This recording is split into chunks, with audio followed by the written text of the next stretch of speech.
سلام به شما. امروز یه نگاه دقیق تر داریم به متنی که فرستادید، همون متن .txt.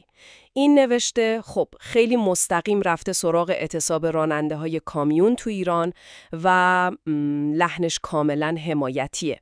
قراره با هم ببینیم که این متن دقیقاً چه دلایلی برای حمایتش میاره، چه گروهایی رو دعوت به همبستگی میکنه و مشکلات بزرگتری که میگه زمینه این داستانه چی هستن.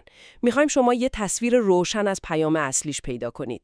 دقیقاً این متن ببینید فقط یه خبر ساده نیست، بیشتر شبیه یه جور بیانیه یا فراخوانه. نکته جالبش هم همینه که چطور سعی میکنه مشکلات یه قشر خاص، یعنی همین راننده ها، رو وصل کنه به یه سری دغدغه‌های خیلی وسیع‌تر.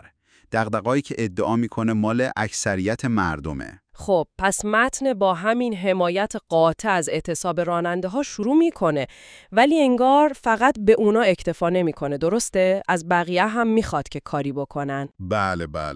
خیلی واضح از همکارانشون تو مترو و راننده‌های مسافربری، چه شهری چه بین شهری، دعوت میکنه که اونا هم به این اعتصاب ملحق شن. اما مهمتر از خود دعوت، اون دلایلیه که پشت این فراخوان به همبستگی میچینه. یعنی یه لیست بلند بالایی از مشکلاتی که دیگه فقط مال راننده ها نیست. و این لیست واقعا خیلی چیزا رو شامل میشه. انگار نویسنده میخواد بگه ببینید این مشکل دیگه مال یه نفر دو نفر نیست. دقیقاً همینه. از گرونی شدید، تورم بالا و چیزی که خودش میگه بی‌ارزش شدن ریال و نیروی کار انسان شروع میکنه، بعد میره سراغ مشکل مسکن و اجاره‌های سنگین، بعد کمبود چیزای اولیه مثل برق، آب، گاز، حتی نون. ولی فقط اقتصادی هم نیستا. نه، مسائل اجتماعی و سلامتی هم خیلی پررنگه توش. آره، از ناامنی و فقر میگه تا آلودگی هوا و مریویایی که به دنبالش میاد، انواع سرطان، مشکلات قلبی، ریوی، گوارشی، حتی روانی. به مسائل اخلاقی مثل تبعیض و این که میگه خودخواهی جای انسانیت رو گرفته هم اشاره میکنه.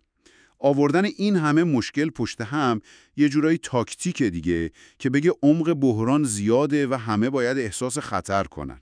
و بعد میرسه به اون قسمتی که میگه خواسته های این راننده ها در واقع خواسته خیلی های دیگه هم هست. یعنی از کارمندای مترو، بازنشسته ها بگیر تا معلم ها، پرستارها، دانشجوها، زنها. انگار یه جبهه مشترک میسازه. کاملا درسته. اینجاست که متن دیگه فقط توصیف نمیکنه، داره یه جورایی راه حل هم نشون میده. بر اساس همین مشکلات مشترک یه فراخوان مستقیم میده. بیاید توی اعتصاب حمایتی شرکت کنید.